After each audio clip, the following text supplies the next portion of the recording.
May get some people I know in there giving me a hard time, but for fun. Why not? That'll be good. You know, All right, it says we're live. Are we live, Paul? I don't see anything yet. Did you go to the correct link? Yeah. Um, Hang on, cause yeah. On which are did you just go to Rumble by accident by itself? Oh no, No. Are it we says you're live, live Paul? now. It just took I don't see anything. All right, there we are. We are live. Sorry for the delay, everybody. That is my fault. New streaming setup that we got going on here. But today we have a very special guest, Bill Slevin, which I'll introduce in just a moment. But on the panel with me is Paul. My name's Carlo. And Bill, welcome to 4GQ TV. Thank you. Thanks for having me. Absolutely. Can you tell us a little bit about yourself? Sure. I've been in the paranormal field now for about 35 Recording years. in progress. I'm a paranormal investigator, researcher, educator, empath, parapsychologist, demonology specialist. I've been doing this a long time. My main goal is definitely residential investigations. We are my team is a nonprofit team. We go and help people that believe they're haunted, and we don't charge anything. It's all about helping them. I'm around at a lot of conventions and libraries and schools where we can educate people. I like to teach more of the new generation and some of the other people out there, interested in this about what is real, what isn't real, because there's a lot of discrepancies between TV and internet and everything. So I like to try to give them a little idea of what really to expect if you want to get into this.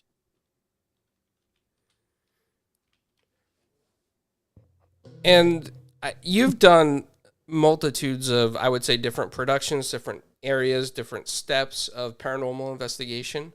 You actually have a whole, I want to say, almost career behind you in videography, photography, and Yeah. so how did first did you get into, let's say, one of those hobbies and then go from there into paranormal? Well, I'm an IT guy since I was little. That's what I do for a living during the day. I'm an IT director. So I started with electronics back when I was real young. So cameras and electronics and computers and anything like that I was into since I was a kid. So it's actually helped me with the paranormal because I know a lot about technology. I know a lot about equipment. I also know how to debunk things because I know how cameras work. I know I'm a CCTV expert. During the day, I am an IT director right now for the last 10 years at a psychiatric drug and alcohol treatment facility. So I have that side of it on me too. But we have over 100 cameras in the building. So I work with these cameras. I know what they do. I know what they can, you know, the things that are, out there that aren't real and people see them on the camera and get freaked out. I know how they're produced. So I can teach people a little more about that. So like all those different things kind of help me get into it, I guess, a little bit as I was learning when I was young. All those things were definitely an added bonus. I gotta say, and we know from meeting you at the con that you use a piece of old Xbox equipment in your endeavors. Oh yeah, and now you saw my setup. So I have a ton of equipment. Yeah. I use about 5% of that in a house. When we go into somebody's home, we don't, a lot of that stuff is fun to mess around with and research and test it, but it's not really substantial evidence. And with Right. the Xboxes, the SLS cameras, and they're fun. They're fun to play around with, but I wouldn't use that in a person's home and base anything on it because there's so many things that Yeah. create false positives on those. But they're fun to play around with, and it's good to test it. Like when you're out in an abandoned place and you have other equipment and you can kind of test it all and see what you're capturing on each device at the same time. It does make for some interesting research. So there are, I guess, a multitude of supernatural possibilities when it comes to spirits or ghosts. Um, there are your typical, probably, ghosts, and then there are demonic entities, which are a lot different. Um, Yes. to combat against. What would you say, maybe in your experience, any belief or thought on what causes a ghost or a spirit to be left behind or still roaming the earth? It's one of the probably the most popular questions. And I wish I could answer it 100%. Well, obviously we're not going to know until we're there, but from my experiences, and especially having gifted psychics on my team and everything, from those experiences over these 35 years, I've come to the terms that probably the things people have heard before. They're either stuck here, they're scared to move on, they have unfinished business, things along that line, because it's always been the things that the psychics have picked up on, and actually we've helped them cross over, and push them through at times. And I mean, that for me, that's probably the most common. I wish I could be 100% on that, but we can't be, unfortunately. It makes sense because not all of them will try to communicate, I'm sure. Right. But there's also a lot of things that people don't realize, like self-manifestation and energy. A lot of times people think they're haunted, and they actually hear things and they see things move, and then it's found out that it's the energy in the house and not necessarily an actual entity in the house. It can just be energy sometimes. So there's a lot of things that we need to study, and learn about besides the paranormal. Don't just jump at the paranormal, learn things. I've studied parapsychology, metaphysics, quantum physics, quantum mechanics. That stuff's really confusing, but I try to go at it as much as I can, because, it helps. Even photography, things like that will help you understand more of what you're dealing with. Okay, real quick, Oh, Bill, yeah, one of your Yep. one of your friends is apparently in the chat, eclectic redhead, Yes, Stephanie. and Stephanie, and she has some orb photos she would like you to look at some Oh, point. jeez. Now, if I don't know if you guys were at my panels, Yes, I've been. because it's one of the things I talk about a lot, and they always joke with me. Stephanie, by the way, is on my team. She's the head of my Oh. Georgia team, and she's also my assistant regional director and part of the management team of the Warren Foundation. So, yeah, I always get joked on about the orbs, because it is probably the most controversial thing that you're going to find, besides like lens flares, in the, if you go on the Facebook groups. I'm on them all the time, in many, many groups, and it is the biggest arguments. I can tell them all it's dust, and why it's dust, and this and that. And they just, people don't want to learn the truth. Sometimes they just Right. want validation. We try to educate them, but they don't all, care for me sometimes. I think we've all been there in our different fields or whatever. So yeah, where somebody, Yes. no matter how much you show them, they're like, nope. It's like, okay, whatever. Yep, absolutely. So, do you ever think that? Well, maybe I shouldn't use the word "think" here, because we'll never know what ghosts are truly thinking. But If I haunt you after I'm gone, Carlo, you'll know what I'm thinking. okay, Okay. pineapples on pizza. So could it ever be that a living relative just doesn't want the spirit of the deceased to ever move on, and that's why they're hanging around? Sure. It can be. I mean, it can be the person doesn't want them to move on, and it can be that the person doesn't want to move on. The spirit doesn't want to move on themselves.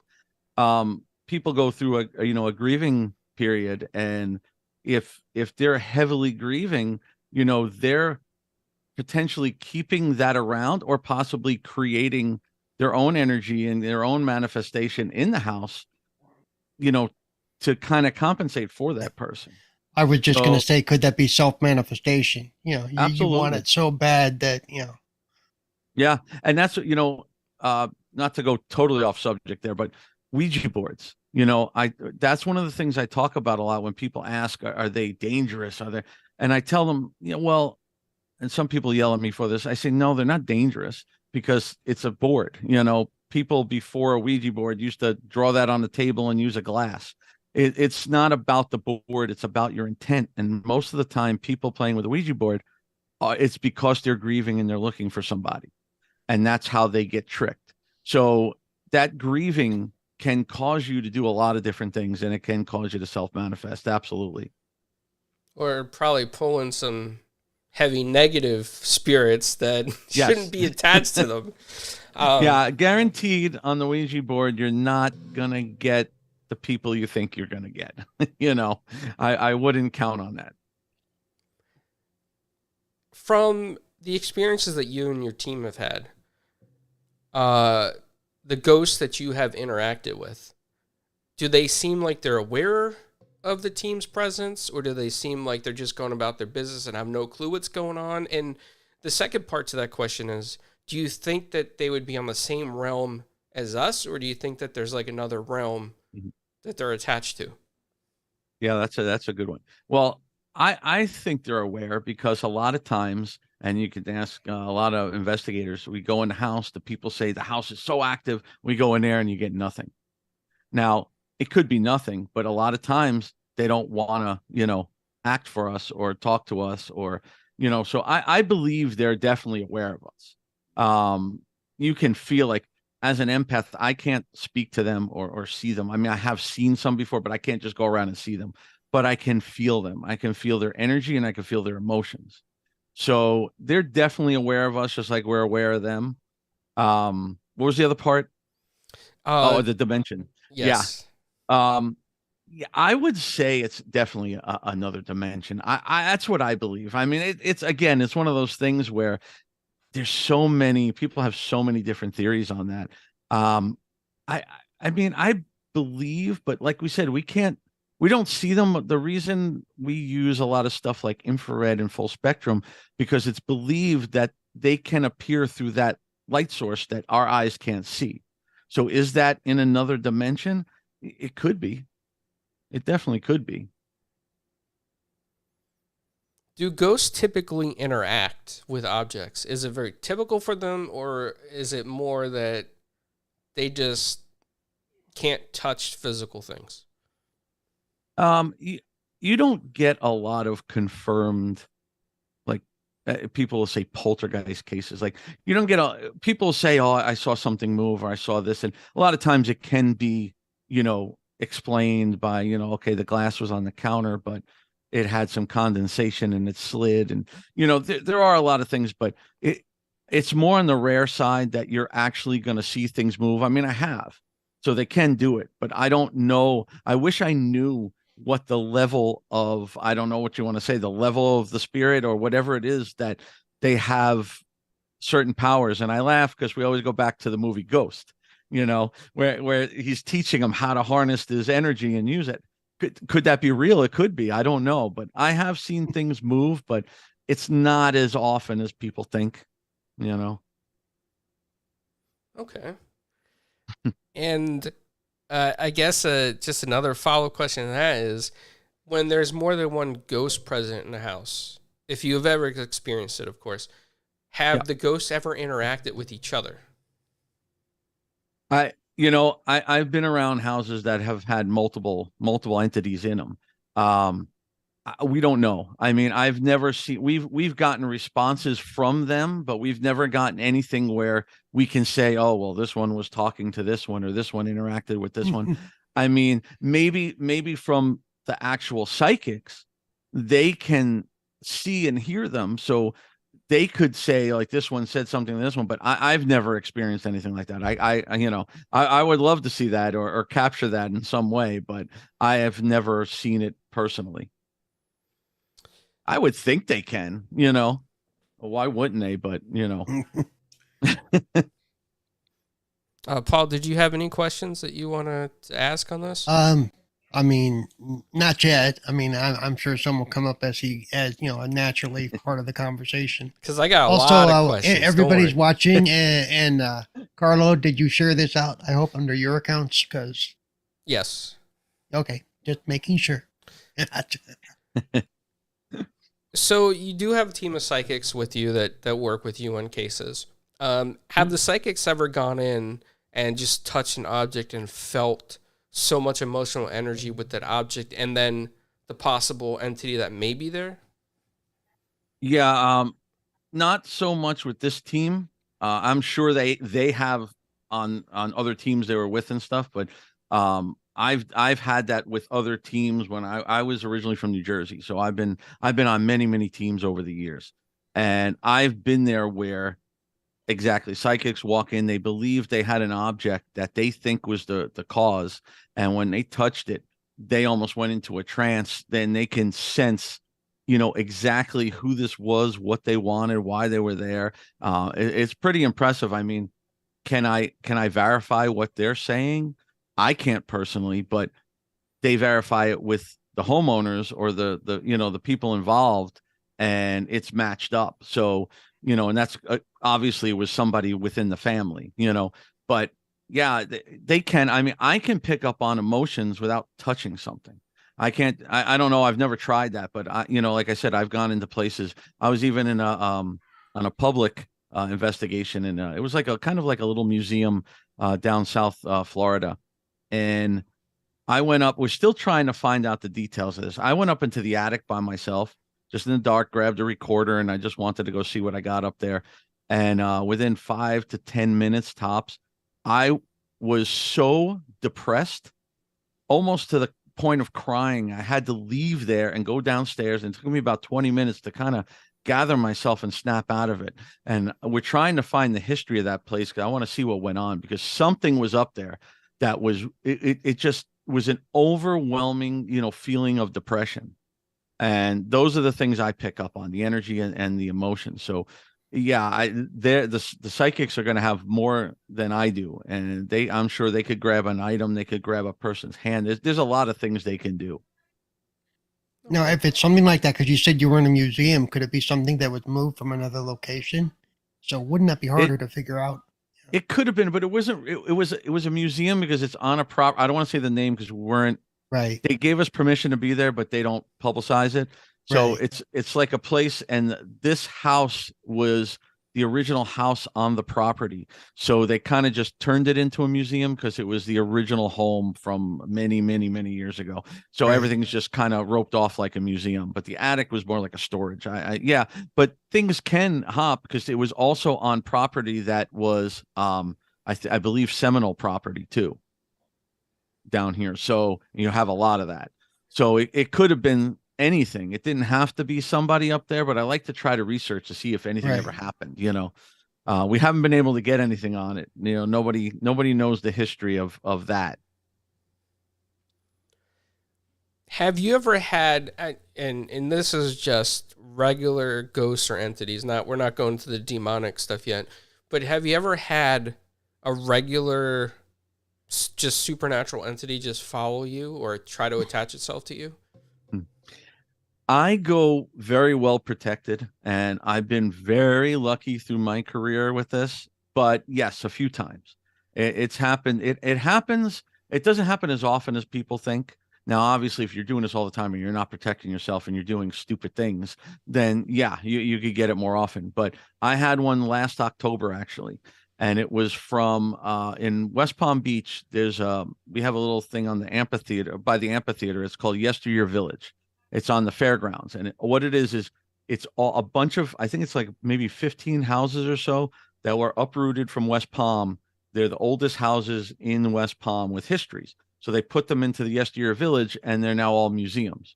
One of them is very famous. It's called the Riddle House, and it's because Ghost Adventures went there, and I maybe somebody else, but it's a very known haunted location. And a team that I work with a lot, War Party Paranormal, they do the tours for the city in there, and they get some free nights where they get to go in with their team, and they invite me a lot, which is I thank them tremendously because it's you don't get into these places that easy. And I've been to the Riddle House many times, and the main story of it is the one guy that hung himself up in the attic, but the attic is locked off. They don't let people in there. It's besides just, I guess, the whole spectacle of it. It's a very tight stairway, and they have, stuff like in storage up there. But they started opening up to War Party, and I went there in October, and everybody was up in the attic doing EVPs. So I went up, and one of the guys said, he said, "Hey, everybody took out the recorders." And he said, "Hey, this guy here, he's never been in the attic before, and he's using a new device. So what I want you to do is talk directly to him." And everybody stayed silent. We played them back. I got, if I get a lot of static on the recorders, like you hear a lot, I do not count that as evidence ever to me. I have to be able to clearly hear it. Could it be something? It could be, but I don't take it as evidence. But this was one of the most interesting EVPs. And if you were at the show this year, you might have heard it at the lecture. He said he's dead at me, and it was actually said over the guy talking and asking the question, which I've never heard before. And it was so clear, everybody stopped dead, like what the hell was that? And when I left there, I was laughing about it. I cleansed myself on the way out just in case. And went home, and the next morning my wife was asking me, "Hey, how'd everything go?" And she doesn't like this too much, she doesn't get involved in it too much. But I told her, and I was laughing. I go, "Hey, listen to this." And she was not happy with me. She did not find it funny. But for the next week and a half, I was not well. I got sick. I didn't have like a cold, or I just was not well. And everything bad luck that can happen to me was happening to me. I had to actually go get blessed and cleansed, and it went off. It got off of me. I don't know if it was an attachment, because places like that usually they don't attach to you because they're attached to the location, but they can throw their negative energy onto you, which is about the same thing. So that was one of the most recent times that it's been a while since that. I wasn't even, I didn't even pick up on it at first. So it can happen, and it's important to protect yourself. I tell people, don't get scared if you're going on a ghost tour. It's not like you need, carry a cross in your pocket, and it's nothing like that. But if you're going ghost hunting, be respectful. Don't provoke things. Don't, you never know why it might not like you. I don't know why it had an issue with me. I mean, there was like 7 people up in that attic, so nobody else had an issue. Just singled me out that night. So based on that, so have you ever been to like Salem, Massachusetts, where all the stuff happened? I have when I was young, but never investigating. I would like to get up there. I don't get up as much because we do so many residentials and everything. I never have time, but it's definitely on the list in the next couple of years. I want to get up there because when I used to go, I was young, and we didn't. Most of the people I knew didn't ghost hunt or anything like that. Right. They thought I was all crazy, And the other one that would be interesting to me would be the Winchester Mystery House in California. That's one of those places that's on the top of the bucket list. The problem with that is they don't really let investigators in there much. They do rent it out for events, but it's like weddings and things like that. I do know some people, I'm not going to say their names. I don't want to get them in trouble. Somebody did tell me that if I make it out there, they have a way to get in with somebody there. I would absolutely love that, because that place is just, what it is. It's a mystery. I mean, just to be in there is got to be amazing, let alone, be able to investigate. Have you ever investigated Falls Township, Pennsylvania? No. In a lot of books about Pennsylvania, they try to claim that it's one of the most haunted areas from the not only the Civil War but the Revolutionary War. Okay. So I'm not sure. Well, I know they have the convention up there every year with Gettysburg and everything. I've like Gettysburg and stuff. I've been up there when I was young, never investigating. I think next year we're going up, hopefully, to the big Gettysburg bash. Okay. So, when you come across the ghosts, or I guess spirits, whatever term's a proper term for them, I'm not even sure. Right. But when you come across them, what are just some of the simple things that they want before they can move on that you remember, that you can recall from a case? That's a tough one. I don't get that information. The psychics do, I've had some most of them, most of the ones that I've encountered, this was more back in New Jersey. They were all wanted to leave some sort of message to their loved ones, whether it be, they just wanted them to know they're okay. Some of them actually, there was one case where they wanted to let them know that they had hidden some really, I guess it was family heirloom jewelry, and it was hidden somewhere in the house, and they didn't know about it. And I'll be honest with you, when I first heard this, because this was when I was, starting to get into this, I was a little younger, and I when the psychic was saying that there's something they want them to get it, and I'll tell you, I was completely intrigued by this, because I said, all right, I want to see, because we're in the house, so I want to see if they're going to tell the client, and the client's going to go and find this. And they did. It was underneath a dresser, taped up under the bottom of the dresser. And it was the crate. When the client went under there and started searching around and pulled this thing off and pulled out this bracelet and this ring, I didn't even know what to say. I'll be honest with you. I didn't even know what to say. I thought I was being set up, because it was people I was working with. I didn't know them, well, but I had been working with them for a bit, and that blew my mind. That honestly blew my mind. A lot of times they don't tell you.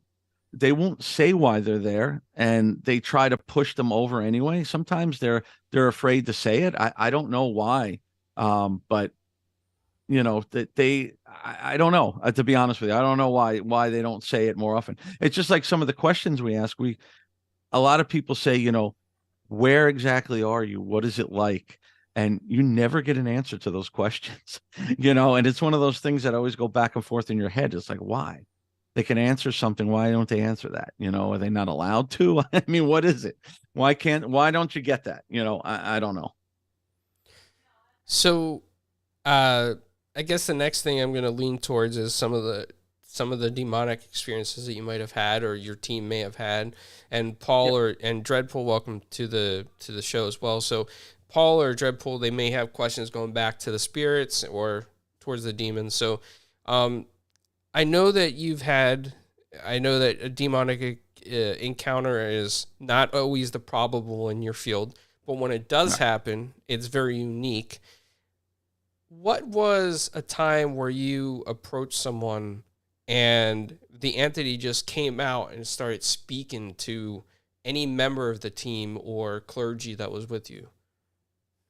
Well, I've been on a bunch of demonic cases. Two of them were stumbled upon. They were cases that we went in, turned out to be demonic. The other ones I was called into because they were believed to be. So it's a little different. But again, like you were saying, just to let people know, I've been part of, I don't even know anymore. I always say over 500 or 600 cases in my career. I've been part of maybe altogether 10 demonic cases, that were 6 or 7 that were proven, another handful that were possibly. And then there's also a lot that they're believed to be demonic at times, but they wind up, I don't know. I wouldn't say they're demonic, but they're done with a deliverance instead of an actual exorcism, but in the demonic cases I was part of, we had one where it was the only one I would say really that it was speaking, because most of the ones I was part of were not full on possession cases. They were infestations and in the house, or demonic oppression in the house. And it's not like it was just speaking through somebody or anything like that. But one of them actually spoke through the lady and spoke in Italian. I have no idea what they said. There was a priest on hand, to be honest with you, I don't know if I would assume he knew, it was in Italian. It wasn't in Latin. I know they know Latin, but I've never heard it come out and just say a name or say something. We've heard things like yells and growls and screams, but I haven't had many where they're coming out talking all the time. I have had one did come out and say the priest's name. He said, "I know who you are," because most of the time the priest will go in there without anybody knowing who they are. They won't, maybe one of us know, but the clients or anybody like that do not know those priests' name unless it's their priest. So they come in and, I have seen something call out the priest's name because, a lot of them do know that. If you watch a lot of things and documentaries on things, especially with the one I was telling you about before, is Father Gabriel Amorth. He was the chief exorcist for the Vatican forever. And he had a lot of cases where, they call him out. I know other demonologists that go in and actually have things tell them, they go in and they use a fake name. No, even the clients don't know who they are. And the entity has called them out and said, I know who you are. You know what I mean? So it's not, again, these things are very, very rare. TV has made them and glamorized them and made them like, every other thing that happens is a demon, and it's not. It is rare. And I love doing what I do. I do not look forward to going to demonic cases. I do it to help people, but I honestly don't look forward to it because you have no idea what's going to happen. You have no idea, if you're going to walk out of there, unharmed. It is a dangerous thing. It really is. But again, rare. Are demons... I have a quick question for clarification. The difference between an exorcism and a deliverance. A deliverance is more of like an exorcism has to be done by somebody who's certified to be an exorcist.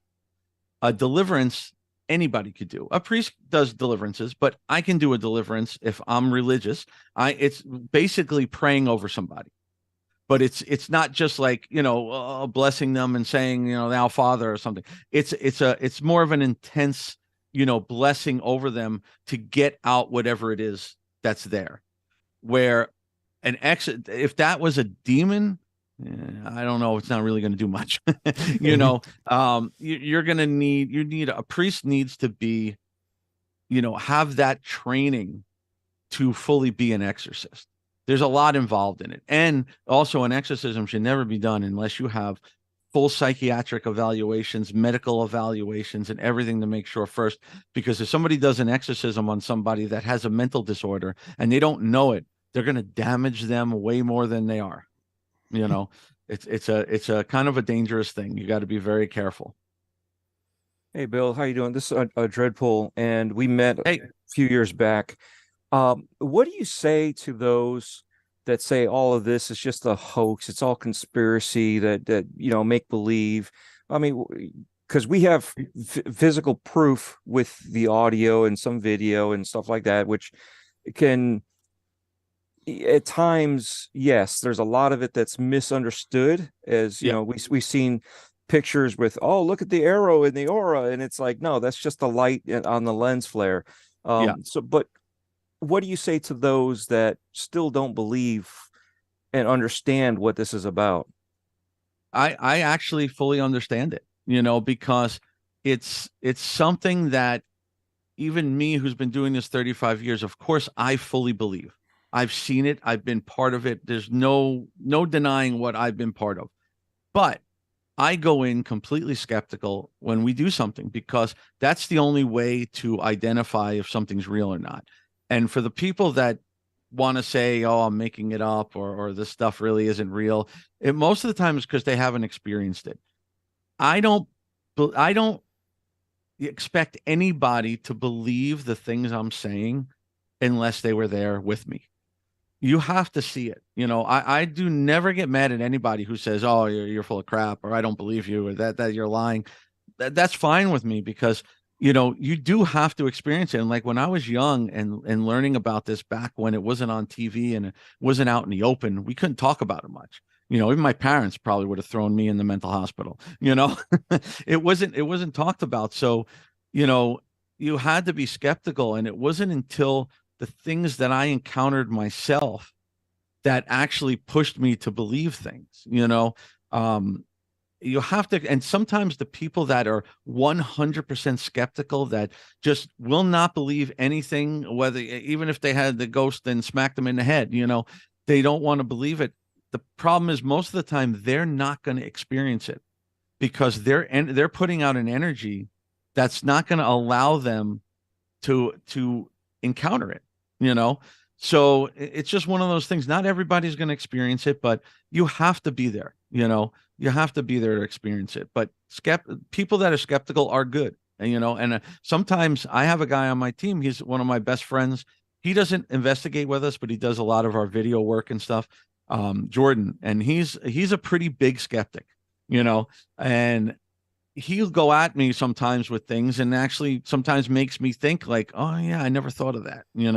It's important. It's definitely important. I support people who are skeptics, but don't be rude to people. But gladly speak your mind and try to get more answers. But once they experience it, they'll change their mind. And I think that's what we need to look at it and bring to light. We need skeptics just as well as we need believers. You Absolutely. can't just automatically believe in everything, but at the same time, with skeptics, it brings you back to reality to make sure that there's nothing falsified or misunderstood. So, if you ever saw the groups I'm in on Facebook, and I go in and I discredit probably 98% of their photos and videos. And I'm not doing it to be rude. And I'm never rude to them. I actually explain. I don't say, like you'll see somebody post a picture of an orb, and then you'll get people that come in and go, dust your house, stupid, and, that's not really the way to go about it. I'll explain to them that it's a dust, or it's pollen, or it's hair, or it's dander, or it's, a bug. But I'll explain why. I'll explain to them how those cameras work, and why it looks transparent, and why it looks bigger than it is, and how it's caused, to try to educate them on it. But then I get called a skeptic. I don't believe anything. I've been told, obviously, I've never investigated before. I've been told everything you can imagine. And, I try to explain to people. And then they say, but you don't understand what the experience I had at that time. That's different. Their experience is different than their photo. I've had a million experiences that never got captured. Something to capture something is actually very, very hard, but skeptics are very important. I support them. Oh yeah. Well, one of the things I'm biggest skeptic about is psychics. I'm very big on, are psychics real? Because I've been exposed to so many that aren't real, that they're asking leading questions and they're looking for body language responses. Yes. And so it's hard for me to go, there's a real psychic out there somewhere, because I just, Me too. Yeah. Honestly, me too. The ones I work with, I trust fully. They've done stuff that blows my mind, and even the ones in the past, not just the ones I have now. I don't believe a lot of them out there, because a lot of them are just playing on people, for money. And somebody who's desperate to go to a psychic and find something out, you could play them so easy, and it's kind of like why we don't charge for what we do. Because if I come in your house and you have a family and you're frightened out of your mind, and I say, you know what? Hey, it's a demon. It's going to kill all of you, but we could get rid of it for $10,000. People are going to check. They would, Yeah. So it's not ethical. It's not ethical to do. But psychics, I don't want to say that they're not ethical for charging, because they're providing a service, and that's their business. And I have no problem with it if they're being real. But like, I'll give you an example. And this one I always, there's two of them that I always talk about that blew my mind, and again, we're going way back into the 90s, before you had internet, before you could look people up. Now it's kind of tough, because you could go and find a lot of information about somebody. This one lady was talking to me. She was a psychic. I went to her. Somebody told me they heard about this lady. She was real good and everything. So I went to go see her. She knew nothing about me, and she was good with that. All she asked me for was my name and my birth date when I was there, not before. And she let me record the whole thing. Somewhere, I got to find it. It's on cassette somewhere. I have the whole thing. And one of the first things she told me was that I have a guardian over me, like a spirit guide or whatever, that is extremely strong. And she kept saying, Amy, do you know an Amy? And I'm like, no, I don't know Amy, and right away I was starting to go, oh, here we go. I'm like, and she kept insisting on Amy. And, you'll notice with the psychics that aren't real, if I say no, they'll change the tune maybe it's not Amy, maybe it's you know, something, and they'll change, Yeah, say a different name. it's Annette. It's a It's Ned. Anne. Maybe it was Andy. Is it a guy? You know, yeah, you gotta watch them. Don't give them any information. So I kept saying, sorry, no, you know, and then she went on to other things. And then she kept going back to it. She goes, they're getting to me and they're saying Amy, and I'm looking at this lady like I was like, well, she's being persistent, you know. And I said, honestly, I don't know an Amy. And she goes, you sure? She goes, Amy. She goes, AMI. And then I went white. My grandmother, who I was really close to, I called her Amy, AMI. The only people that would know that are people that were, you know, part of my family or my close friends. That was one of the things that blew me away, you know.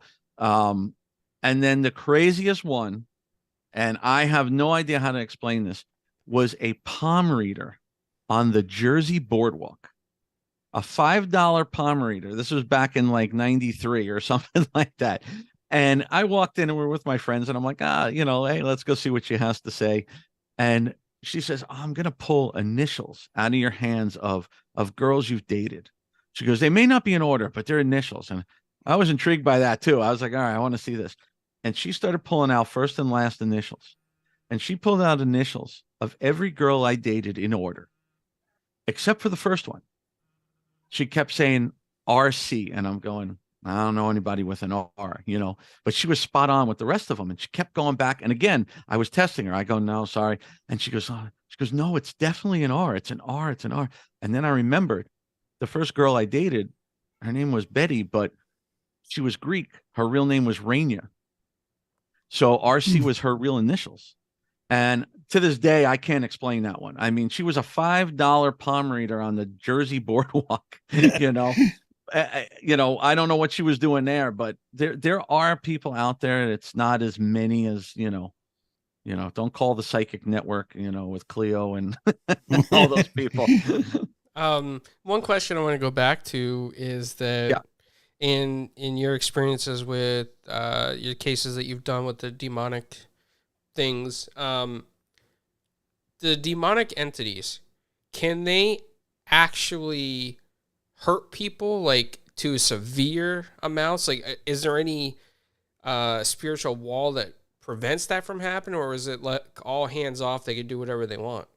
They can do whatever they want. I mean, somebody who's well protected, like a priest who's been, real priests that are doing real exorcisms, they have to, I forget how, I'm going to get this wrong. It's like 3 or 5 days that they have to go in to like seclusion, and they fast, and all they do is pray 24 hours a day to get prepared for this, because the demons can prey on any little thing you've ever done. And it's the way that they attack you, and they can physically attack you. I've been knocked down to the floor. I've seen people attacked with scratches from their neck to their spine. I've seen things fly across the room. They can physically harm you. It's a very dangerous thing, and that's why we tell people, don't go in unless you know what you're doing to something like that. Don't go and try to do something, because you're not gonna walk out very comfortably. You know, if you go in and, with demons, they don't come out and play on your REM pod and things like that. You need religious provocation. You got to pull out a cross. You got to, bless the house, use some holy water to call them out to see if that's what it is. But if they come out, most of those teams that watch this on TV and then go into a home and start throwing holy water all over the place, if they were to encounter that rare demon, they're going to be in a hell of a lot of trouble, because they're not going to know what to do. And it's not going to be like, okay, we'll wait for you to get the priest.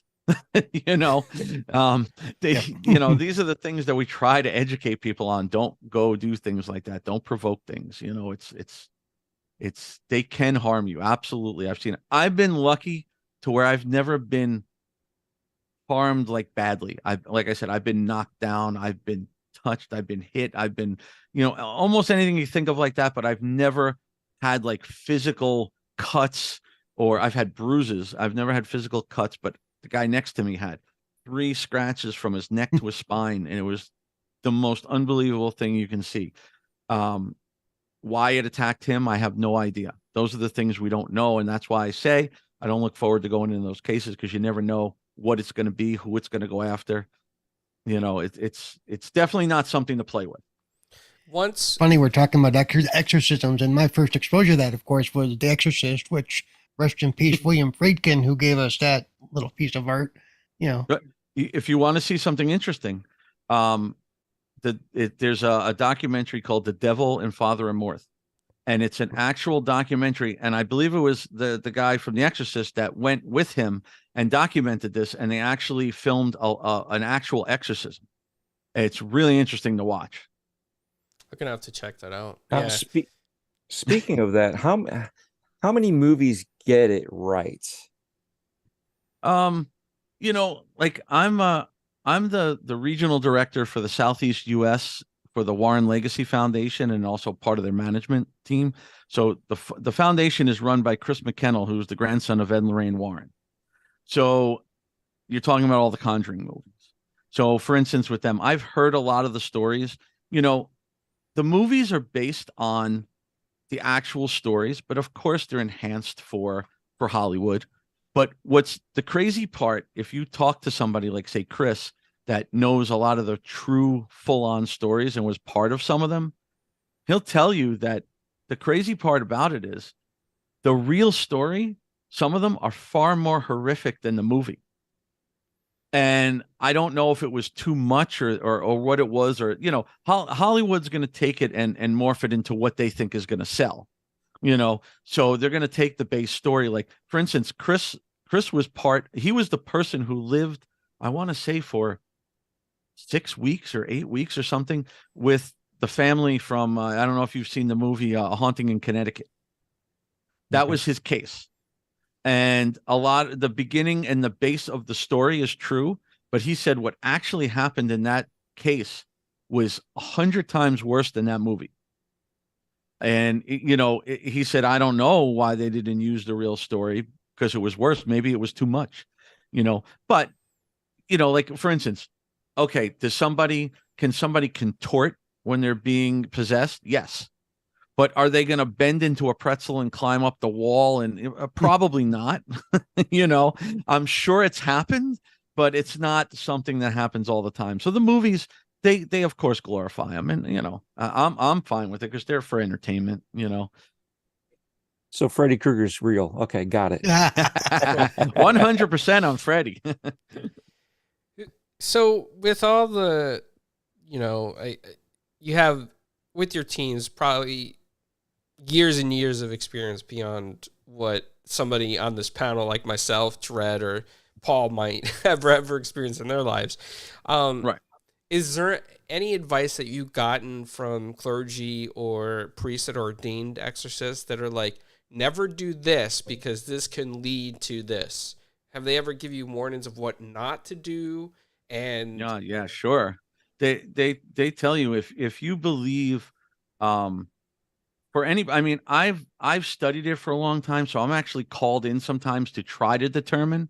But before that, I was told you don't go in and don't, like I said, don't provoke, don't do. If you have the slightest weird feeling that it's something bad, like it's a different feeling of energy than say a spirit. It's a very dark, depressing feeling. And they said, if you feel that, you should not try to call it out. Do not try to figure out what it is. Do not try to make it show itself. Because again, if you're not prepared, you're going to be in a world of trouble on what to do. And not just you're going to leave, but now you're leaving that family in there, until you have the chance to get somebody to come over there. Because it's not like you call the priest and he's like, okay, I'm on my way, So it's something that you don't want to provoke it, because the more you provoke it, the more it's going to cause harm to the people living there. I would say for anybody who's going to work with any of this, whether they're going to go to the demonic side or they're just staying on basic, is just learn about it, study on it, learn it, and know what to do, what not to do. Go with people who know what they're doing first and see, because if you do the wrong thing, if you go in just thinking, everything's a demon, everything's demonic, you're going to go do things that it's just not good, You can put everybody in harm. You, your team, the people there. It's just not something to play with, even if you don't believe it. There's a lot of investigators that don't believe in demons because they've never seen one, because it's rare.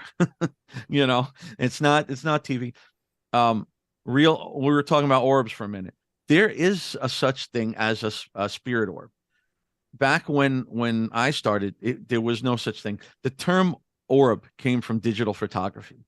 And if you go into actual manuals of some of the cameras, they will use the term orb and teach you how to not get orbs on your pictures due to the flash and the humidity and the things. So that's a term used, but they were called energy balls or spirit balls or something like that, because I've seen 3 in my life, and you will see them with your own eyes, and they are very, very different from anything you see on these pictures. So again, just with the cases and everything, I went off on the orbs thing. Sorry, but okay. on the cases and everything, it's just don't do anything that you don't know about. Don't go in and try to do something that you don't know about, because you could put yourself in danger. All I know is if I'm ever in a house and it says "get out," I'm out. See, we're the stupid ones. We're like, get out. I'd be finding a Xbox controller and handing it over and like, all right, let's play something. That'd be an interesting experiment, right? Let's see you play some Mario. So reality, when you go to these houses and you find out that there's an issue, what's the percentage that already that it's like a ghost or a demonic, and what do you carry with you on your first, like what would be your first med kit to go in with?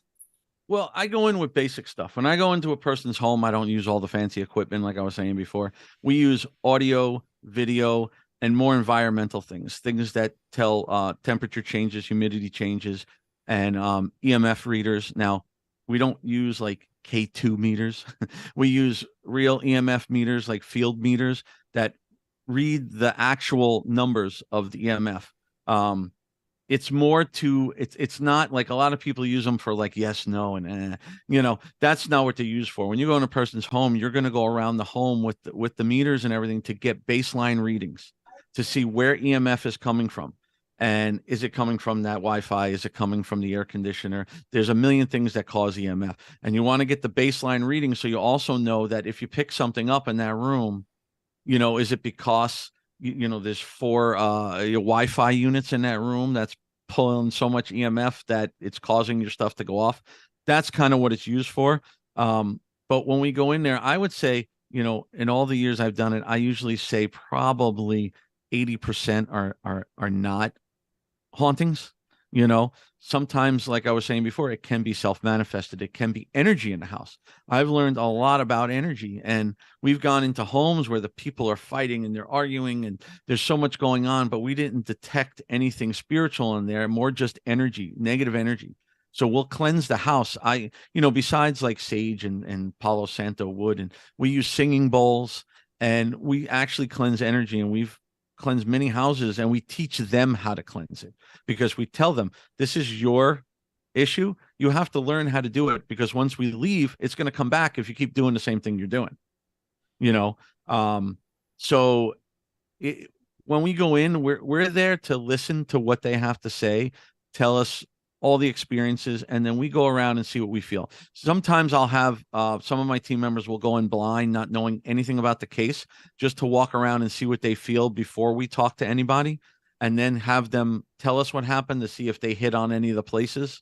It's a lot of different things you can do, but it is really important to go in skeptical and understanding that just because they tell you, I heard a voice, I saw something, don't go in going, okay, well, they're haunted. Go in and try to really figure out what it is. And if you think it's something more than you can handle, get out. Get out and get somebody, call somebody that can help you. And that's the great thing about like my team and working with the Warrens, is that I can call people that have knowledge of stuff I've never even dealt with. It's good to have that. It's not, people got to learn to reach out more to other teams, and talk to somebody who maybe knows a little more, so you don't get into that type of trouble. So to those, let's just say, typical horror movie, two kids on a bike go into a haunted house, house on the hill. It's like dark and mysterious, and they encounter poltergeist or demonic energy. Any amateurs like that, what is the first word of advice that you would give to them besides get out? Um, yeah, I would say don't go in. I mean, I don't want to, discourage people from doing this, but if you're just going to ride up to an abandoned place and go in and start trying to, if you're just going to go in and see what's in there and run around and, be crazy, whatever. But if you're going to go in there and try to communicate, don't do that unless you know what you're doing. Because again, once you start communicating with it, you're inviting it. So if you're not protected and you don't know what you're doing, you can get something attached to you and things like that. And, most of the time ghosts are not going to harm you. So if you go into the local haunted house and even if you start provoking, they don't really harm you. They can scare the crap out of you and maybe throw some energy on you that's negative and make you not feel well and everything, but they can't really harm you. They're not going to like take you and throw you down the flight of stairs and, trying to get out of the house unless it's something really, really bad. And usually that's not in a abandoned house or something. Could those people just randomly pick up a phone and call like a priest or an exorcist or a clergy that's dealt with exorcism? Like, how do those people get in touch with the right people? Look for a local team first. Look for a local team that has experience. I always tell people, and I know some people are going to get mad at me with this. I always tell people, look for a team that has at least one person who's been doing this since before paranormal television started. And again, doesn't mean that the other people are bad. It's just that if you can find somebody like that, they know a little more. They have a little more knowledge before TV started coming out and teaching people how to do, ridiculous things like using a flashlight to get answers. And, a flashlight is a flashlight, things like that. So I would say just, if you want to do something like that, reach out to the local team, or if you go into a house and you got freaked out and you don't know what's going on, again, reach out to a team. Reaching out to a priest, they're not gonna help you. And if you're just some regular person saying, "Hey, I went into this house and now I think I'm possessed," which I'm sure. My question would be, it's how do you find those teams though? See, my first thought that if I really wanted to would be to reach out to you, say, do you know anybody in this area? Because you would be somebody that would have knowledge outside of, flipping through the phone book, as they say. And, me, my team, and the Warren Foundation. Warren Foundation is easy to find. Everybody on the Warren Foundation is really like the best of the best. Those people have been in this field for years and years and have every type of knowledge. I mean, Chris, who worked with his grandparents, we have Joe Frankie, who was investigating with the Warrens since I think for like 36 years. He was one of their first students. These people have just such a wealth of knowledge. We have people that are every religion, everything you can think of, work with everything. I have a person on my team who's a Peruvian shaman, and there's just so much knowledge out there. You could just reach out to a lot of people and get some information. Don't be afraid to ask for help or ask them. Most people who are doing this for real are willing to help just about anybody. The hard part is finding the ones that are doing it for real and not for, do you mind if I put this on my YouTube show? Right. Look for somebody who specializes in residential investigations. If they're just public ghost hunters, then, they'll have knowledge on how to go ghost hunting in a house, but they're not going to know all the other things. They're not going to know about psychology and metaphysics and things like that on how to go into a home and really, really investigate. They're going to have fun and more of a hobby side. That's why we say ghost hunters are kind of more on the hobby side, where paranormal investigators are more people that are doing research and helping people in their homes. Dreadpool, did you have any questions on that? I'm trying to figure out a way to word things without being insulting. You wouldn't insult me. Trust me. No, it's just say whatever you want. I've had my experiences, and I've had people around me see the same things that I've seen, but it's never really messed with me. And I believe some of it is actually family that's Right. still around. But it's just when I see stuff like Ghost Hunters and other shows, and some of it is somewhat believable, and then some of it is obviously laughable, but then you Right. watch movies that people are so scared of, like Paranormal Activity, and it's like, Yeah. this is stupid. Why are you even scared of something like this? What is how do you look at their mentality for people that are really like afraid of those things that are not real, compared Well, to like experiencing real life it's entities of family members or whatever? right. It's the fear of the unknown.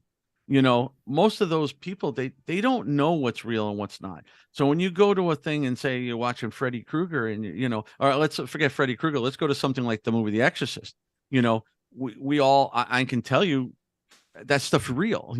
So people are frightened by things like that they can't determine.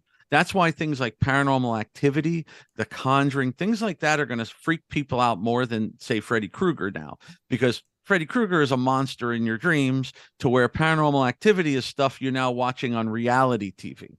You know, um, the shows, people have to understand something about the TV shows. I've been on a couple. I love the shows, but you have to understand their entertainment. Now, some of them are investigators, and they're using real equipment, and they're in real haunted locations. But it's a TV show, so their goal is to entertain, and that's what they're doing. I'm not saying they're faking things, or it's all ridiculous, but the goal is to entertain. And plus, you're watching a half hour or an hour TV show, and I can tell you where we go into a location and we could be there for 15 hours and get nothing. So they're condensing every little sound, every little noise, everything that happened maybe over a 2-day period, and they're putting it into an hour show. So it's going to make everything look like, oh my God, they walked in and there was, 15 possessions, and, and again, it's for entertainment. As long as you can take it for entertainment, it's fine. If you feel you're being haunted in your home, don't necessarily go by what you see on TV. That's not going to help you. That's going to freak you out more. you But know you and know that's the funny thing too, like you were talking about TV. What I like, I think it's funny, right? I watch them go to other countries and they all speak English. It's always funny when you listen to the EVPs and they're right, all in English. There's only been, I think, one show that actually had at one of their episodes where it actually spoke like an old Gaelic language. right. There's some unwritten things that some people will say. It speaks, it's an entity, so it knows you, and it's going to speak to you in the way you can understand it. Is that true? I have no idea. I really haven't been to places like that. This past Christmas, I went to Italy. I went to Italy and London. I was there for 2 weeks. And yeah, I did bring equipment with me. And the airport really loved that when I went through, and they had it all in my carry-on, and they thought it was like bombs and stuff. Didn't go over too well. But because they don't know, they never saw a REM pod before. But I had my recorder, and we used it in some places here and there. I wanted to try, but I also had my wife with me who speaks Italian. Even though she doesn't like to investigate, but I dragged her on that, and we went in front of Amy Winehouse's house in London, and I was just hoping to get a little singing coming through that recorder. That would have been that would have made my year. But again, yeah, what are they going to speak in? I have no idea. Can they know and speak in English to respond to us? I mean, I would assume no. I mean, if you're going to go somewhere to another country, have somebody with you that can translate and speak, because that's your best bet. I mean, I don't know. I don't know how I would feel if something came across and it responded to me in English in the middle of, the Roman Colosseum. I don't know if I would think that was real. Yeah, going to Vlad's castle and he's speaking to you in English. It doesn't Perfect, seem perfect probable. English. Yeah. You know, Yeah. the Queen's English. Yeah. It's one of those things that we don't know, I mean, I've heard Spanish come across a recorder. Again, I'm in Miami, but I've heard Spanish Well, come yeah. across a So, recorder. yeah. But I don't know. I don't know that. I mean, I've really haven't been around that much around other countries investigating to really find out. What's the most, I would say, advanced tool that you would use that's like, let's say, on the newer scale of, uh, on the new, the latest up and coming greatest tool to be there? What would you Um, say? I don't know. I mean, to me, I still go back to digital recorders. I mean, you can't deny responses on digital recorders. The other equipment, there's so many things being made now that, and they're a lot of fun, things like Ovulus and SLS cameras and things like that. But to be really considered evidence, I still have to say I have to go back to the recorder. I mean, people use a lot of new things and cat balls, and we have things that are trip wires that have EMF lights all the way down the wire. A lot of them are the same things, just made into like a different shape or a different object. Well, I'll tell you this. I got one for you. So, spirit boxes. Um, there's another one that's another thing that's a lot of controversy with spirit boxes because you're scanning radio frequencies. So a lot of people say the voices coming through are voices coming through on the radio, and sometimes they are, but it's not about that. You have to listen. If you ask a question and somebody responds, did you work here? Did you live here? And you're here. I lived here. That by the time they said that, it's gone across 20 radio stations. So it couldn't have been just a voice. But to take that out of it, there's different methods. So there's a thing called the Estes method, where you put noise canceling headphones on and blindfold, and you give that person the spirit box, and they can't hear you. All they hear is the spirit box. So they just shout out anything they hear or write down anything they hear. They can't hear your questions. So they're not influenced by your questions because we have what's called audio pareidolia. So if I sit there and I say, uh, did you live here? Or did you work here? All of us are going to be sitting there listening, trying so hard to hear live or work. And eventually you're going to hear it, even if it's not there. So that's a good way. And then there's a guy, Mike Del Cloro from War Party Paranormal. He created a pair of goggles called the Delco experiment. This is something that I tell people to really try. It's a really, really good invention. Back in the day, there was a thing called, oh my God, I can't think of the name of it now. It was an experiment in parapsychology where they took ping pong balls and they cut them in half and they put them over the people's eyes and they hit them with red light deprivation to try to enhance their psychic abilities. So what he did was he's using the Estes method combined with this method, and the goggles that he puts on have red light deprivation. So you don't have a blindfold, but you have red light either pulsating or solid into your eyes.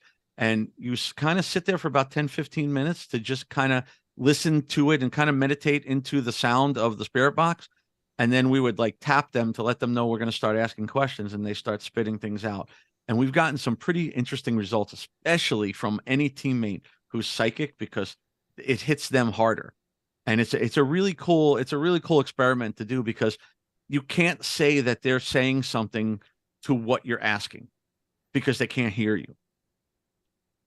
So things like that, I say test all equipment if you're able to. I mean, cat balls and things like that. I use them. I've used them before just to see what they do, but you have to be really sure about that, because again, I'm a tech. So any electronic device can go off for dumb reasons, the battery's dying, things are happening, but and spirits have the ability to drain energy out of batteries, out of things, and so I say try everything, but record. You cannot go wrong with audio recorders. It is your best bet, in my opinion. Okay.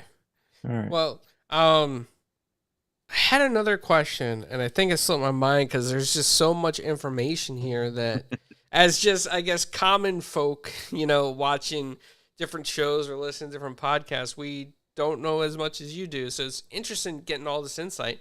Yeah.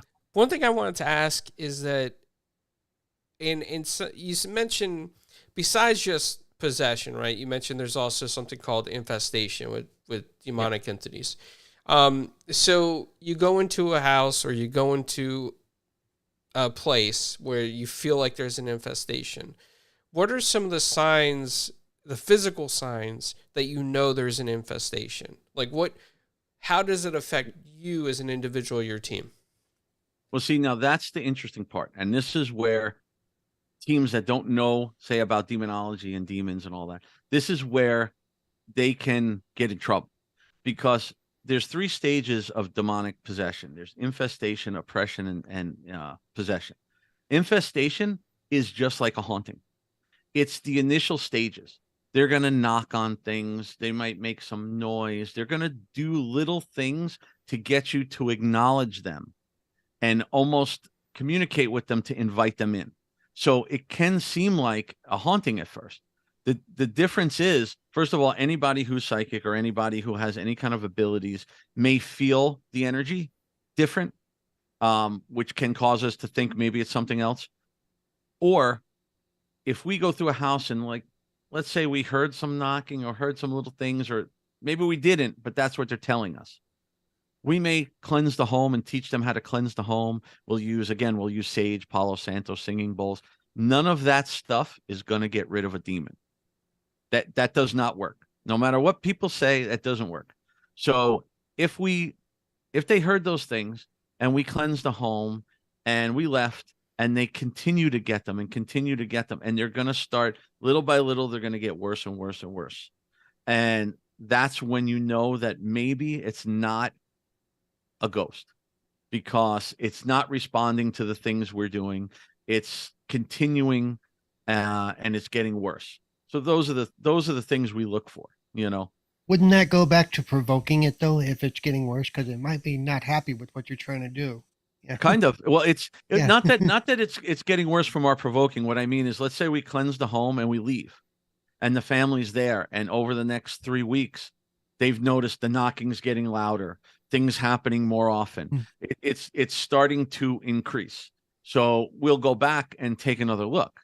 I've also never had demons set equipment off and things like that. So it's you kind of got to go by what you're feeling. And I would, like, if I went in there and I didn't have a psychic with me and I had that issue and then it continued with them, I would then bring somebody back in, that was more knowledgeable. Now me, I have the knowledge, so I go in with it.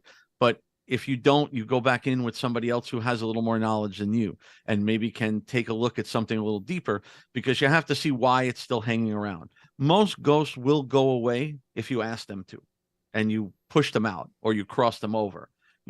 Demons don't just float around everybody's home. They're there for a reason. So if they're in there, most of the time they're summoned in, or they prey on people who are oppressed already. So that's why we tell people when we're talking to people and we ask, when we talk to residential clients, some of them get a little nervous because we like to go very deep. We're going to start asking them about psychiatric illness and addiction and all that kind of stuff, because we need to know that.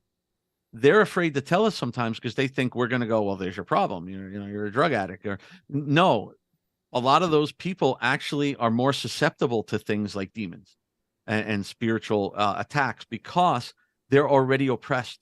So they're easy to kind of manipulate, so, and that's one of the things too. So you have to see who's in there. What were they doing? I would go back if it kept getting louder and louder. We go back and start really prying into them.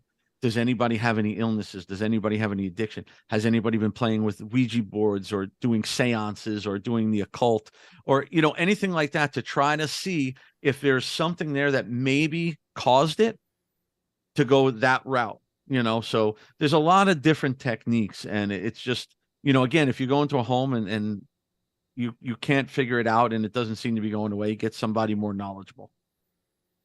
So Is there? oh, I'm sorry, Jared. Hold on to your thought. I just want to tag on this. No, no So problem. it goes from the initial infestation. It got there Mhm. somehow, right? Now it Right. wants you to acknowledge it. And then it goes into the oppression stage where I imagine it causes like probably severe, could be depression, could be anger, could be some type of emotion that it evicts onto the individual that it intends to possess. And Yep. then, so then you get to the possession stage. And I've only, of course, only read and heard podcasts that talk about this. Now, all the podcasts I've heard are Catholic, which I'm Catholic too. Mhm. And according to a lot of the information on these podcasts, they claim that for somebody to become possessed, they have to actually say yes to the demon or physically welcome the demon in through some type of ritual, through some type of verbal speech. Is to your Well, knowledge, is how would you say it goes from kind oppression? of. Okay. Kind of, because you were right. There's the infestation, then it goes to the oppression. So the infestation is to get them to acknowledge. Oppression is where they break them down. They're going to break them down mentally and physically sometimes to get them so weak that they can't fight them off. Because if you have a person who's strong faith and very strong in whatever they believe, doesn't have to be Catholic, whatever they believe, they're strong faith, they can fight it off before that stage at times. So to where it's not going to get to the possession stage, because they can only possess you once they know they have full control of you. So that's why they might go after somebody with a mental illness or somebody with an addiction, because they're easier to break down, you know. So it, you have to when they're being oppressed, you're like, for instance, let's use a Ouija board for an example. So if somebody's playing with a Ouija board looking for, mom that passed away, and this is where the infestation starts, because what happens is they're using the Ouija board, so they're bringing something in. They're calling it. So if it comes in, and again, everybody that plays with Ouija boards, it doesn't happen all the time. Let me put that disclaimer. So you call it in, and now it's around the house, and it starts knocking, and it starts making noises, and it starts doing things. It's trying to get you to pull that board back out and try to communicate with it again. So the person's now communicating, and they believe it's mom because it says, "Hey, it's mom," and they start telling them things that they think nobody would know, and it's really manipulating them. And you're now acknowledging it and inviting it. Once you invite it in and you accept it, it has the ability to start breaking you down. If you're going to push it away, and when it's at the infestation stage, you may not get to that phase. So that's at the point when you're acknowledging it and you're kind of allowing it to be there. You're not fighting it off. You're not, sometimes they don't know what's going on. Sometimes they don't want to stop it because they believe it's something with a relative or something like that. And, like with the case of, I believe it was the first Conjuring movie with not first Conjuring, Annabelle. Annabelle came in through the Ouija board, and they thought it was the little girl named Annabelle, and she asked if she can stay with them, and they felt bad, so she asked, "Can I be in the doll?" So they said yes. So they let her in. That's the type of thing. You would have to let them in and acknowledge them to start really getting into that phase, unless you're just so broken down already that you can't stop it.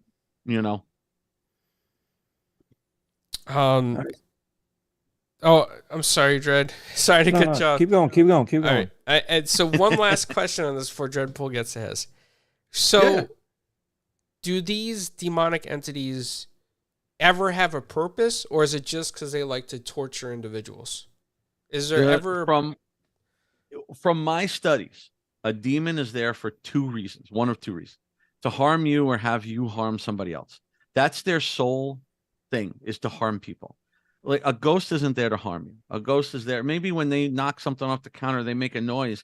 They could be going, "Hey, what the hell are you doing in my house?" They don't realize they lived there 100 years ago on that land.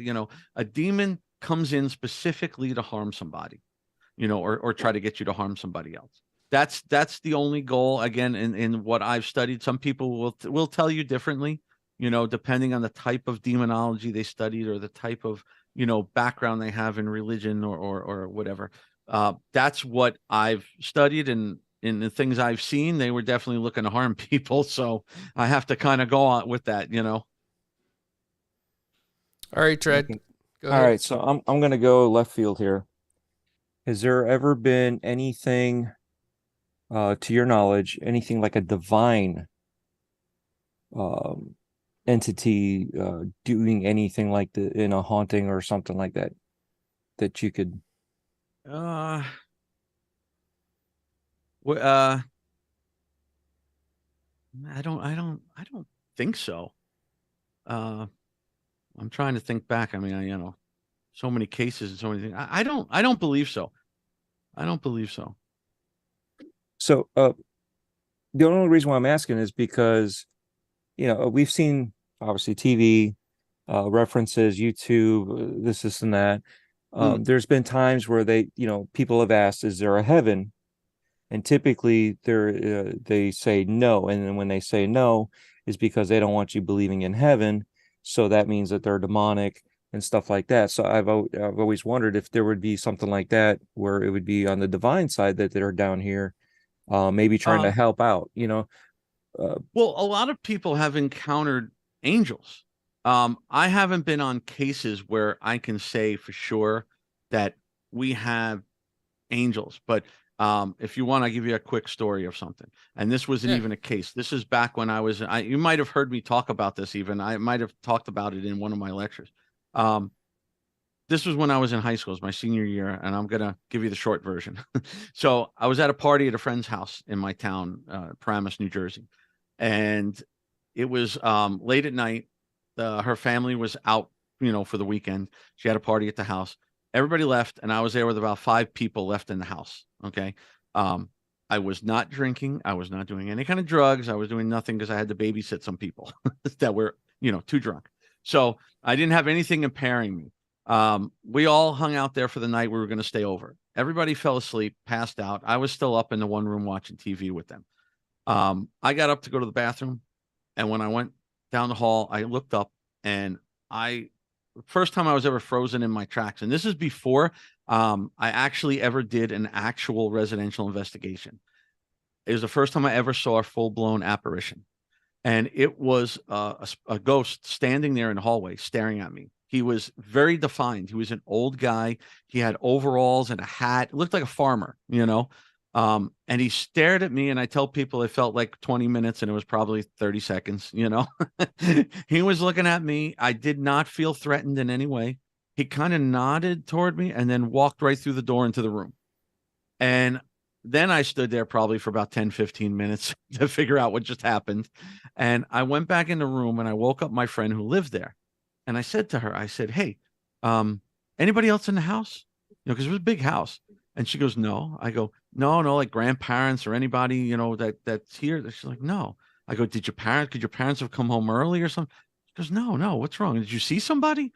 I said, "Well, yeah, kind of." And she goes, "Was it the old guy in the overalls?" That solidified one of my beliefs, because she had no idea what I just saw.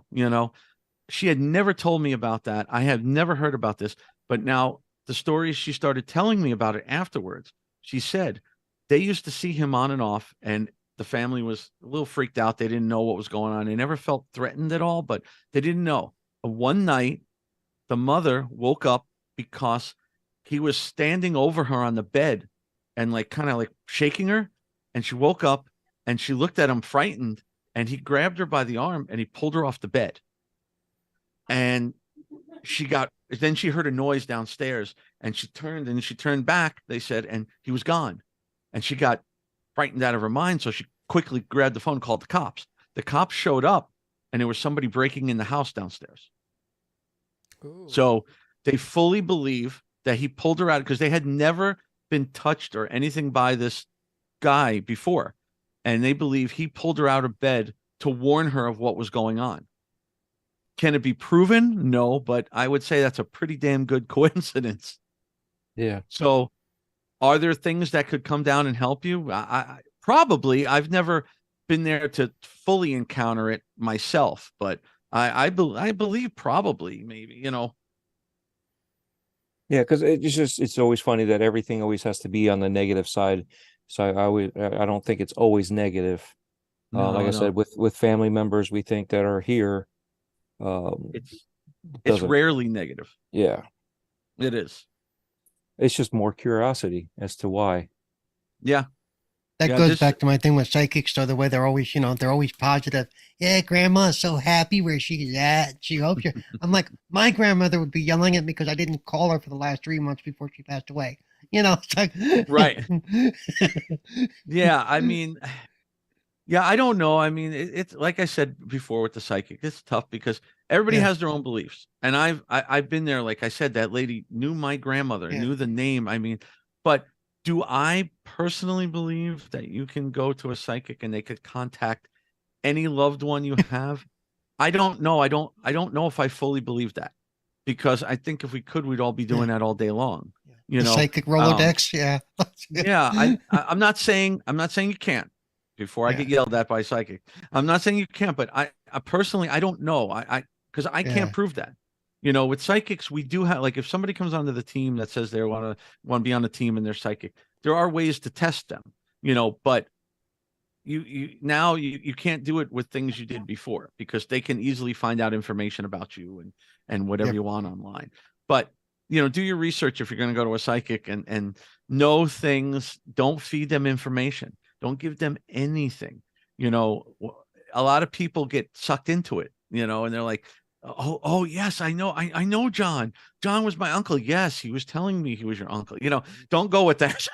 Don't do that. I've Yeah. seen And it like before. like I was hinting to her, they also pick up on if they're going through things and you flinch or you blink or there's body language cues that they look for. Okay, I got you now. Yeah. They 100%. And I'll tell you something. We use that on cases.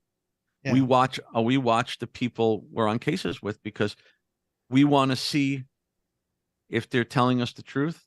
We want to see if they're exaggerating. We want to see if they're lying. We want to see. We watch we want to see if they're frightened. We want to see, because we get all types of things, and some people just want to play with us, or some people just want the ghost hunters to come to their house. There's many different things. So that whole body language and studying things is something that a lot of us know how to do. And psychics, some of them, the ones that are preying on people, will know that better than anybody. So there's a good chance I'll get a ditto from Patrick Swayze. Got it. Yes. Nice. But he'll help you We make a always go- clay pot. It'll be a beautiful clay pot, though.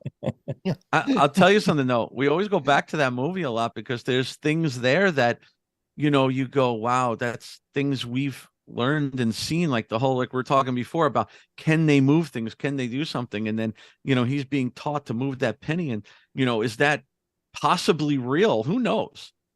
Could be.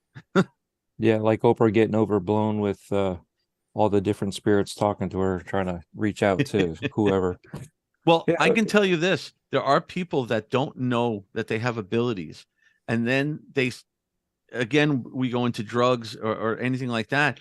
It can open up their abilities to where it's overwhelming like that. I don't know obviously, I don't know necessarily if it's like that, but there are psychics, a lot of them. There's another way to tell a real psychic. A lot of them do not like going out in public. Like, you're not going to see a psychic that's reading everybody all day long, standing there doing a lecture a lot of times, because unless they know how to control it, they don't like to be out in public, because they're hearing things constantly. And it's like, it would probably be like being schizophrenic. There's voices flying through their head all day long. A lot of them don't know how to control it. Like with me, I didn't know at first I was an empath. I didn't know what that was when I was young, but I was feeling emotions and energy from even the living people, and I didn't know what the hell was going on. I kind of learned how to shut it off, or else when I do a lecture, I'd probably be, on the floor in a straitjacket. Paul Dreadpool, did you have any final questions? I was trying to recant the lecture that you had at one of the cons we were at.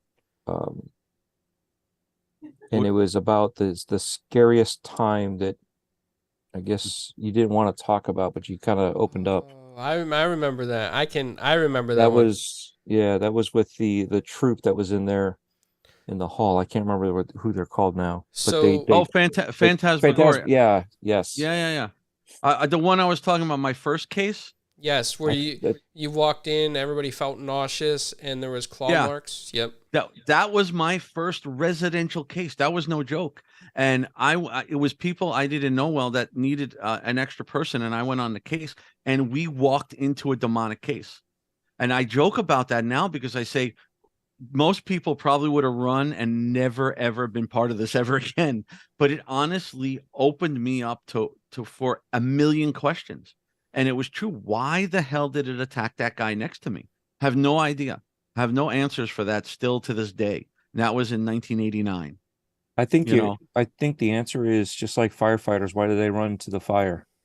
Mm, Why do paramedics run to the emergencies? I right, do the same thing with my job when there's certain things that happen and it's evacuate the building. I'm running towards what is theoretically the issue. And I think right. that's probably the same thing with you is, certain people run to investigate and see if they can help in any way. And I think that's probably what Yeah. called you. Yeah, it's like I said, it's kind of why I go to demonic cases when I'm called in because I want to help. I don't want to be part of that. It's dangerous, but I want to help. And yeah, but my questions were flying after that one, and I had nobody to really ask them to. That's what was bad, you know. It wasn't until, like I said, it was like the whole thing with the 3 scratches and all that. It wasn't until later on when I started studying demonology did I learn about the 3 scratch marks and the fact that a demon scratches as a razor blade and not like a wide scratch, and that the 3 is mocking the Holy Trinity. I didn't know any of that when that happened. It was just a freaky experience that kind of blew my mind and definitely will stick with me for a long time. Yeah, that's Oh, and that's I unique. want to say one thing real quick. Keep an eye. I can't talk about it right now, but keep an eye out for MegaCon this year. There's going to be a very interesting event going on with me and Phantasmagoria. So you don't want to miss this one. Oh, we will definitely be there. You know that. Paul, did you have any final questions? No, no, I'm good. Yeah, it's been very informative. I've really enjoyed this. Yeah. I love talking about it. I do, and I'll tell you straight out if it's something I don't know or I haven't done or. Yeah, I told you when I met you at MegaCon a year ago that I appreciate the fact that you're willing to, say I don't know, and you're not trying to Mm. feed me a line of, crap. Yeah, I don't know everything. You know, that's real quick. That's a fight that we have amongst the industry all the time. You will see a whole bunch of people that will sit there and post things all the time saying there are no experts in the paranormal field. And I'm going to tell you right now, I'm not saying I'm an expert. I'm not saying that, but I've studied a long time. I have a lot of knowledge, but I tell people they're hung up on that word expert, and they say it because we can't prove things 100%. So how can you be an expert? You don't know everything. An expert isn't a person that knows everything. They're a person that has an authoritative knowledge in a subject. So if you go to the doctor is an expert in his field. But if you hurt your hand, he's going to send you to a hand specialist because he doesn't know that part of it. It's the same thing in this field.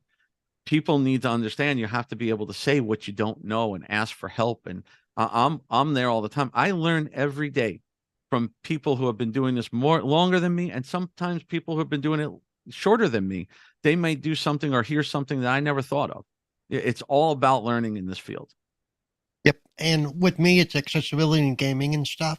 And if Mm, somebody asks me a question, I'll say, I don't know, but I can find out or I can point you in the right direction. right, right. If I hear something I don't know, believe me, I'm on the phone next day with somebody in my team or in the Warrens or somebody going, hey, what is this? Um, so Paul, I'll let you ask the question. So before we close up, we always ask we ask an icebreaker question at the end of the podcast, like kind of like our signature. So, Paul, go ahead and ask the question. The answer to this question will decide if anybody sees this interview after tonight. So, pineapple on pizza, yay or nay? What? Say that again. Pineapple on pizza, yes or no? Oh boy, I would say no. Yes. I can't say I haven't had it, but I would not order it. If it was there, I may take a piece, but I wouldn't order it. That's the right call. That's the right answer right there.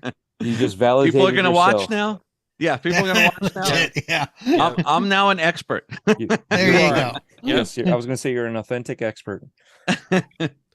Well, I want to thank everybody who came out and watched. I know that the YouTube link that I initially set up ended up being the wrong one because the Restream caster thing changed the link.